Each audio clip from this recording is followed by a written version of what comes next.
Hello good morning students, how are you? सभी बढ़िया होंगे आई होप। चलिए chapter number 10 circles. Although we have started in the last class on Friday on Google Meet, not Friday Saturday, Google Meet पर हमने इसको शुरू किया था बट बहुत ही कम बच्चे उस पर कनेक्ट हो पाए, तो मैं इसको थोड़ा सा रिकॉल कर देता हूँ थोड़ा जल्दी जल्दी, ताकि जो नहीं कनेक्ट हो पाया था वो इसको समझ ले। Circles, you know very well what is the circle, you are familiar already with the circle कि सर्कल्स क्या होते हैं। तो फिर भी इसमें कुछ एग्जांपल्स नीचे दिए गए हैं, ठीक है। तो आप सबसे पहले देखिए, एक यहाँ पर बना हुआ है व्हील। इस टाइप की शेप्स आप डेली लाइफ में रोज देखते हैं, घर में इस तरह का होगा, इस तरह का नहीं तो रेक्ट वो क्वाड्रिलेटरल भी हो सकता है, बट ऐसा भी होता है। की ऑफ रिंग, बटन, बेंगल, ठीक है। और ये 50 पैसे शायद कुछ बच्चों ने देखे होंगे, कुछ ने नहीं भी देखे होंगे। 1 रुपया सब जानते हैं, 5 रुपया के सिक्का। तो ये सारी शेप जो दिखाई गई हैं, all these are types of circle. ये सर्कल्स के टाइप्स हैं, या सर्किल को आपको दिखाने की कोशिश की गई है कि सर्किल दिखने में कैसा होता है, ठीक है। और एक चीज आपको बता देते हैं, सारी की सारी शेप जो है यहाँ पर 2D है, यानी 2 डायमेंशन है। 2 डायमेंशन शेप का मतलब होता है जो शेप या जो फिगर प्लेन पर बनाई जा सके। किस पर? प्लेन पर बनाई जा सके। प्लेन यानी पेज पर, व्हाइट बोर्ड पर, या किसी जगह पर आप उसे इजीली बना सकें, वो प्लेन वो शेप होती है 2 डायमेंशन, ठीक है। चलिए अब आगे बढ़ते हैं। तो सर्किल से आप, और इसके कुछ पार्ट्स आपको जानने हैं, जैसे कि एक सर्किल बनाया, कंपास की हेल्प से सर्किल को ड्रॉ किया गया है। इसमें आपने पहले भी सीखा है, 6th क्लास से सीखते आ रहे हैं इन सब चीजों को, कि ये जो बीच में जहां से एक फिक्स पॉइंट लेकर के हम कंपास का टिप पॉइंट रखते हैं, फिक्स पॉइंट लेकर के, उस फिक्स पॉइंट को क्या बोला जाता है? ये वाला। जैसे आपने कंपास को लिया, एक फिक्स यहाँ पर फिक्स पॉइंट रखा और दूसरा पेंसिल टिप रखा, तो जब आप जहां पर उसको टिप करके रखते हैं उसको हम बोलते हैं सेंटर ऑफ द सर्किल। और उसके बाद उससे इक्वल डिस्टेंस पर, या इनफाइनाइट पॉइंट्स, इक्वल डिस्टेंस पर इनफाइनाइट पॉइंट्स को अगर हम ज्वाइन करते हैं तो एक क्लोज शेप बन जाती है। और ये close shape along with this line and the interior area is called circle. इसी को हम क्या बोलते हैं? सर्किल बोलते हैं, ठीक है। और जो डिस्टेंस है, जो फिक्स डिस्टेंस हमने बात की कि एक इक्वल डिस्टेंस पर सारे पॉइंट सिचुएटेड है, तो जो इक्वल डिस्टेंस है, यानी यहां पर हम बात करें ओपी, ओ से पी तक की जो डिस्टेंस है उसको क्या बोला जाता है? रेडियस। फिर भी हमने इसको एक बार और बता दिया, ये हो गया रेडियस। और अगर आप क्या करें कि कोई भी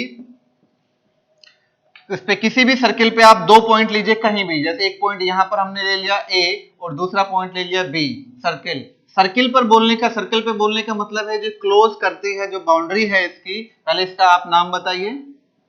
सर्कमफेरेंस। इसको क्या बोलते हैं हम? सर्कमफेरेंस। या कई बार इसको सर्कमफेरेंस ना बोलकर पेरीमीटर भी लिखा जाता है, ठीक है। पेरीमीटर ऑल्दो की कुछ जो पॉलीगन शेप होती है उनके लिए होता है, जैसे रेक्टेंगल, क्वाड्रिलेटरल्स में ना ट्रायंगल्स वगैरह, लेकिन इसके लिए भी पेरीमीटर बोल देते हैं। तो ये जो पूरी बाउंड्री है, जो इसकी लेंथ है, इसको हम बोलते हैं सर्कमफेरेंस। अब सर्कमफेरेंस पे कोई भी 2 पॉइंट आप लीजिए और उनको जब आप ज्वाइन करते हैं तो 2 पॉइंटों को ज्वाइन करने वाला जो लाइन सेगमेंट है, it is called code, code of the circle, ठीक है। कहीं भी आप ले सकते हैं कोड ऑफ द सर्किल, और there are infinite many code of the circle. आप कितने भी सारे पॉइंट लेकर के इस पे अनंत यानी इनफाइनाइट कोड्स बना सकते हैं, ठीक है। तो बहुत सारी कोड्स इसमें बन सकती हैं, बट एक कोड ऐसी भी होगी इसमें, नोट एक कई हो सकती है, लेकिन इस तरह की कोड जो सेंटर से पास होके जाती है। हमने लिया यहाँ पर ई एंड एफ, एक कोड ऐसी ली कि 2 पॉइंट इस तरह से लिया, अगर उनका लाइन सेगमेंट को हम ज्वाइन करें तो passing through the centre, it is the largest, it is the largest code of the circle. और यही जो लार्जेस्ट कोड या लॉन्गेस्ट कोड है सर्किल की, इसी को हम बोलते हैं डायमीटर, ठीक है। Diameter is also code of the circle, लेकिन ये longest code of the circle, circle की जो लॉन्गेस्ट कोड है उसी को क्या बोला जाता है?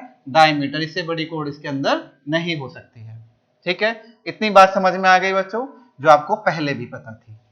Now look at the screen, आप देख रहे हैं कि यहाँ पर एक सर्किल बनाया और कुछ एक्सटीरियर सर्किल और इंटीरियर सर्किल है। तो इसके लिए आप समझिए, जब भी आप एक सर्किल को ड्रॉ करते हैं तो यहाँ circle divides the plane on which it lies into 3 part.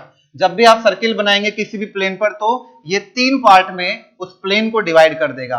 The first is interior. Interior मतलब इस बाउंड्री के अंदर, यानी सर्कमफ्रेंस के अंदर अगर जितना भी एरिया है या उसके अंदर जो भी पॉइंट है उसको हम बोलेंगे इंटीरियर, इंटीरियर पॉइंट या इंटीरियर एरिया, और जो इस बाउंड्री के यानी सर्कमफ्रेंस के बाहर होगा, आउटसाइड होगा, वो क्या कहलाएगा? Exterior area. तो एक्सटीरियर रीजन या एरिया हुआ। अब तीसरा क्या है? तीसरा है जो ना तो आउटसाइड पर है ना इनसाइड में है, ऑन द सर्कमफ्रेंस, जो सर्कमफ्रेंस के ऊपर ही होगा कोई भी पॉइंट, उसको क्या बोला जाएगा? सर्किल या ऑन सर्किल। समझ में आया? तो इस तरह से 3 पार्ट में एक प्लेन को डिवाइड करता है कोई भी सर्किल जब हम बनाते हैं, ठीक है। और ये जो एरिया इसके अंदर है अलोंग विद दिस सर्कमफ्रेंस, इस सर्कमफ्रेंस की जो एरिया है जो इसको कवर करती है क्लोज शेप, इस पूरी को हम बोलते हैं circular region. Circular region, you can understand it, ठीक है। आपकी टेक्स्ट बुक में सब कुछ दिया हुआ है, जो जो पॉइंट हाईलाइट किए गए हैं इनको एक बार फिर से रीड आउट कर लेंगे। चलिए सर्किल के बारे में, अब वो बातें सर्किल के बारे में जो शायद आपको पहले नहीं पता थी पिछली क्लासेस में, वो आप समझ लीजिए। यहाँ एक सर्किल आपको दिख रहा है, सर्किल को 2 अलग अलग पार्ट में डिवाइड कर दिया, और किस तरह डिवाइड किया? एक कोड ली, कोड मतलब आप ऊपर देख सकते हैं, पहले P और Q लिया और यहाँ से इसको कट कर दिया। कट करने के बाद ये शेप इस तरह से बन गई। इस तरह से बनने के बाद आप देखेंगे एक मेजर पार्ट है और एक माइनर पार्ट आ गया। तो इसको, ये जो कटा हुआ भाग है यानी सर्कमफ्रेंस का ये जो कटा हुआ भाग है, या इसकी जो लेंथ है, सर्कमफ्रेंस की जो कटिंग लेंथ है, इसको बोला जाता है मेजर आर्क। आर्क का मतलब है कोई भी एक कर्व।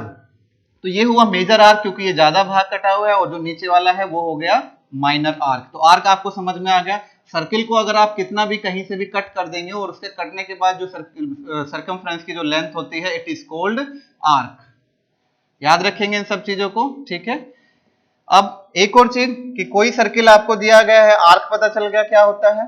फिर अब सेगमेंट की बात करते हैं। What is the segment? 2 figure आपको स्क्रीन पे दिखाई दे रहे हैं, ठीक है। दोनों में क्या अंतर है ध्यान से देख लीजिए, थोड़ा सा डिस्क्राइब करते हैं। आपने सबसे पहले क्या किया कि इस बार उसको कट नहीं किया, इस बार 2 पॉइंट फिर से P और Q लिए ऑन द सर्किल, उन दोनों को ज्वाइन किया, यानी एक कोड आपने ड्रॉ किया इनसाइड। अब ये कोड इस सर्किल को 2 पार्ट्स में डिवाइड करती है। एक पार्ट ऐसा है जो बहुत ज्यादा एरिया कवर कर लेता है, और एक पार्ट छोटा है जो कम एरिया कवर करता है। तो जो ज्यादा एरिया कवर करता है उस पूरे सेगमेंट को हम क्या बोलते हैं? Major segment. You know very well major का मतलब क्या होता है? ज्यादा या बड़ा या अधिक, इंग्लिश का। तो वही है सब। अगर आप वर्ड्स को ध्यान से देखेंगे तो कुछ ज्यादा वर्ड से ही आप समझ जाएंगे क्या कहना चाहते हैं ये। तो वो जो नीचे वाला जो कम हिस्सा है उसको बोलते हैं माइनर सेगमेंट। तो इंपॉर्टेंट क्या है यहाँ पर? सेगमेंट। जब भी कोई कोड ड्रॉ की जाती है किसी सर्किल के अंदर, तो उसे वो सेगमेंट्स में डिवाइड करती है। किस में डिवाइड करती है? सेगमेंट। सेगमेंट का मतलब ये होता है कि टुकड़े, भाग, पार्ट, सेक्शंस। तो सेगमेंट में डिवाइड करती है। वही दूसरी फिगर को जब आप देखेंगे, उसमें क्या किया? इस बार कोड ड्रॉ नहीं किया, 2 रेडियस ड्रॉ किए हैं जो एक दूसरे को सेंटर O पे ज्वाइन करती हैं, मेकिंग एन एंगल। एंगल कितने भी डिग्री का हो सकता है। जब 2 रेडियस इस तरह ज्वाइन की जाती हैं कि वो सेंटर पर एक एंगल ड्रॉ करती है, एंगल तो बनाएंगी जब भी आप जोड़ेंगे, तो वो इस बार सेगमेंट में नहीं बल्कि सेक्टर्स में डिवाइड करती है। इसलिए हम बार बार सेगमेंट पर आपको फोकस कर रहे थे कि यहाँ सेगमेंट है और यहाँ पर सेक्टर है। ये पूछा जाता है what is the difference between segment and sector. तो कोड सेगमेंट्स में डिवाइड करती है, और रेडियस, 2 रेडियस किसी भी सर्किल को सेक्टर्स में, 2 सेक्टर्स में डिवाइड करती है। मेजर माइनर का मतलब आप फिर से समझ सकते हैं, ज्यादा बड़ा भाग है तो मेजर सेक्टर और कम है तो माइनर सेक्टर। इस बात को आप याद रखेंगे अगली क्लास तक, क्योंकि अगली क्लास में सेगमेंट और सेक्टर का बहुत ज्यादा रोल है। इस क्लास में भी है लेकिन इतना नहीं है।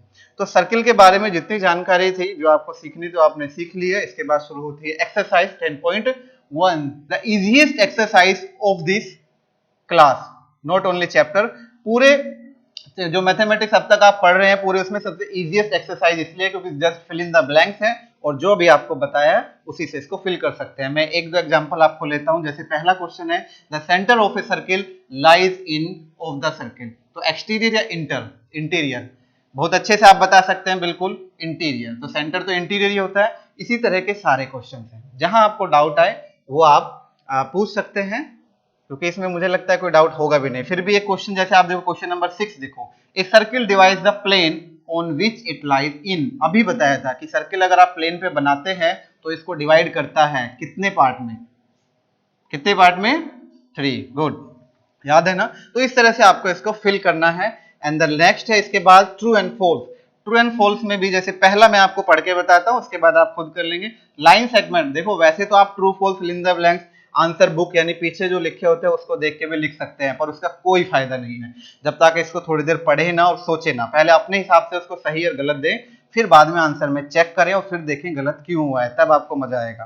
तो पहला है line segment joining the centre to any point on the circle is a radius of the circle. तो कह रहा है कि जो लाइन सेगमेंट है joining the centre to any point, एक सेंटर को, किसी भी सर्किल में सेंटर को और सर्किल पे कोई पॉइंट है उसको ज्वाइन करने वाला लाइन सेगमेंट को हम रेडियस कहते हैं। या ट्रू, सही तो है, बिल्कुल डेफिनेशन से है। इसी तरह के बाकी क्वेश्चन है, मैं नहीं जा रहा सारे करने क्योंकि आप कर लेंगे, इससे रिलेटेड जितनी बातें थी वो मैंने आपको बता दी हैं। लेकिन अब आपको आगे देखिए, मैंने इसमें एक थ्योरम करने के लिए दिया था सब बच्चों को कि 10.1 थ्योरम है, ये आप सोल्व करेंगे, इसको प्रूफ करेंगे।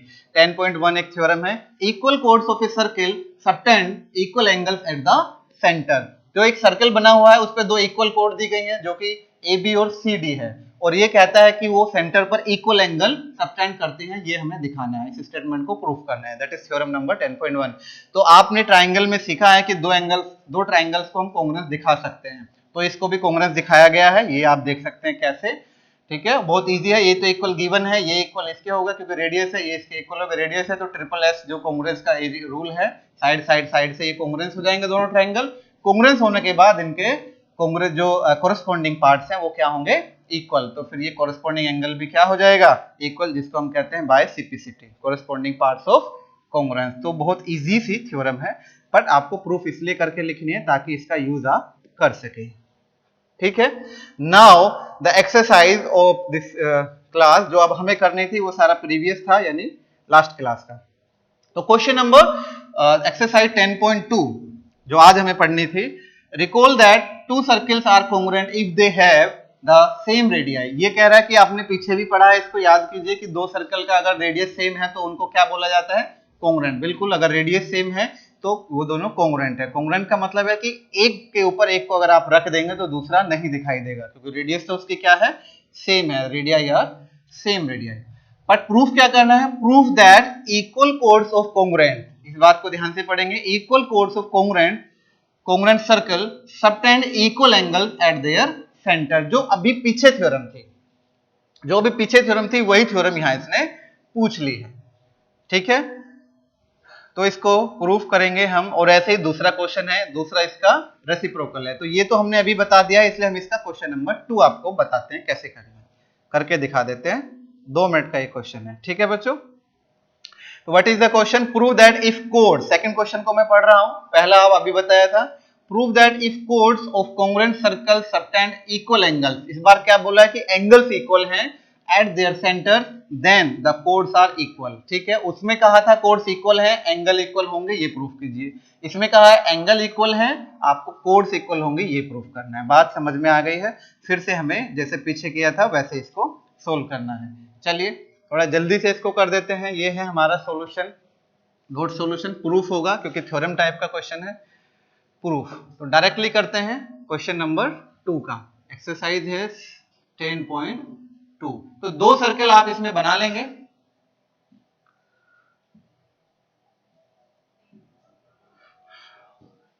ठीक है बच्चों, एक सर्कल, चलिए छोड़िए, हाथ से रफली बना लेते हैं, इसमें टाइम लगेगा। 2 सर्किल हैं जो कैसे हैं, जो 6 बजे हमने 2 सर्किल जो कि कैसे हैं, कॉन्ग्रुएंट हैं। एक सर्कल ये जिसका सेंटर हमने पहले का लिया O1 और इसका सेंटर हमने ले लिया O2। थोड़ा रफली मैं बना रहा हूं ताकि टाइम ना लगे। तो अब इसमें क्वेश्चन में आप फिर से देखेंगे क्या कहा गया था कि the prove that if chords of congruent circle congruent है तो रेडियस इक्वल होंगे और सबटेंड इक्वल एंगल्स। चलिए यहां से 2 कोड आपने लिए हैं और यहां इसको इससे ज्वाइन कर लिया, यानी ये ए बी, इसी तरह दूसरी कोड इसमें ले लिया आपने पी एंड क्यू और इसको इससे ज्वाइन कर लिया। तो आपको बोला गया है कि एंगल्स इक्वल हैं दोनों के, ये गिवन है हमें, जो एंगल O1 और O2 जो बनाए गए हैं ये क्या है, इक्वल है, और we need to prove A B equal P Q. तो गिवन में आप लिख लेंगे सबसे पहले क्या गिवन है, ये angle AO1B equal to angle PO2Q and OA equal to O1A equal to O2P क्योंकि एंगल सर्कल्स कैसे हैं, सर्कल्स आर कॉन्ग्रुएंट, ये गिवन है पहले से ही। तो प्रूफ में क्या लिखेंगे आप, nothing special construction here. Proof में इन ट्राइंगल्स, कौन से triangles, triangle AO1B and triangle PO2Q। तो सबसे पहले हम लिखेंगे इसमें O1A इक्वल टू O2P। क्यों लिख रहे हैं ऐसा, क्योंकि ये अभी ऊपर लिखा गिवन है। इसी तरह से फिर हम लिखेंगे and O1B equal to O2Q। ये भी क्या है, गिवन है, ये भी क्या है, सॉरी गिवन है, क्योंकि कॉन्ग्रुएंट है दोनों सर्कल्स। गिवन ही कह सकते हैं या इससे इंप्लाइज भी होता है, ठीक है। एंड लास्टली अब क्या लिखेंगे, ऑल्सो एक चीज और है, angle AO1B equal to angle PO2Q are equal, ये क्यों है, सिंस ये भी गिवन है, सब कुछ तो दिया हुआ है ना, ये भी गिवन है, ऊपर हमने सबसे पहले इसको लिख के भी आपको दिखाया, क्योंकि एंगल्स इक्वल हैं। Therefore triangles AO1B is congruent to triangles PO2Q by कौन सा रूल लगेगा, ये होगा SAS, side angle side congruence. इससे हम इनको दोनों को क्या कह सकते हैं, ये दोनों क्या हो गए, कॉन्ग्रुएंस हो गए। थोड़ा सा स्पेस ले लेते हैं यहाँ। दिस इंप्लाइज या हेंस, हमें क्या दिखाना था, hence AB equal to PQ by CPCT, ये प्रूफ हो गया, प्रूफ, ठीक है। तो बहुत सिंपल सी थ्योरम है जो आप कर सकते हैं। इस तरह से ये एक्सरसाइज आपकी खत्म हो जाती है। तो आप कंप्लीट कर लेंगे एक्सरसाइज 10.2। इसमें आपको एक काम अपने आप से करना है जो मैं देके जा रहा हूँ। आपको यहाँ थ्योरम नंबर 10.3 दी गई है, the perpendicular from the centre, ये आप खुद से पढ़ेंगे और सोल्व करेंगे। The perpendicular from the centre of a circle to A code bisect the code. ये वेरी वेरी इंपॉर्टेंट थ्योरम है, जिसका यूज बहुत ज्यादा हम न्यूमेरिकल्स करने में करेंगे और करते हैं, not in this class, next classes में भी, ठीक है। सो बच्चों, इसी के साथ आज की वीडियो हम एंड अप करते हैं। Thank you, have a nice day, have a happy day.